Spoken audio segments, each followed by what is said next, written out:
Star Trek, Khan reveals a harsh and surprising truth about when Khan Noonien Singh, Naveen Andrews, started to go insane after Star Trek, the original series, and Captain James T. Kirk, William Shatner, isn't directly at fault.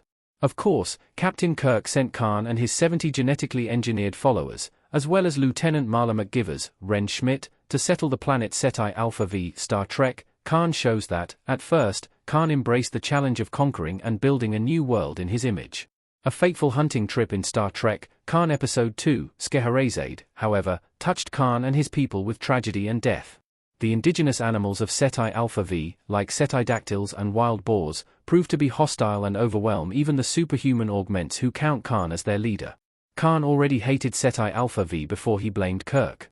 Chekhov afraid of Ceti Eel.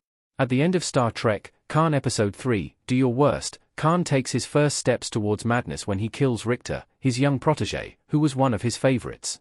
Richter was infected by the dreaded Ceti eels.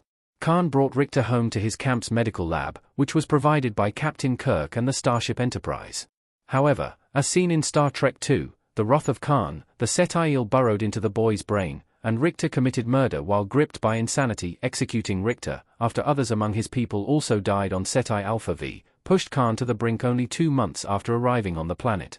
Unbeknownst to Khan, he is still 4 months away from Ceti Alpha 6 exploding, which turns V into a barren wasteland.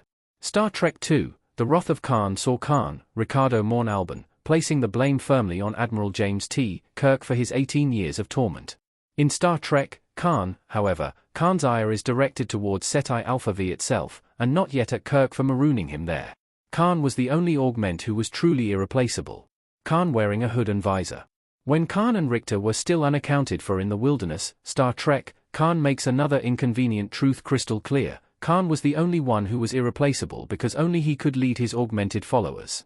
Khan placed another augment, Ivan, Maury Sterling, in charge of their camp until he returned, but Ivan is no leader and couldn't replace Khan if Noonien Singh didn't return. Khan's genetically modified followers all have particular gifts, like greater strength or intelligence, but only Khan possessed both traits in abundance. Losing Khan would have meant the eventual deaths of everyone on Ceti Alpha V.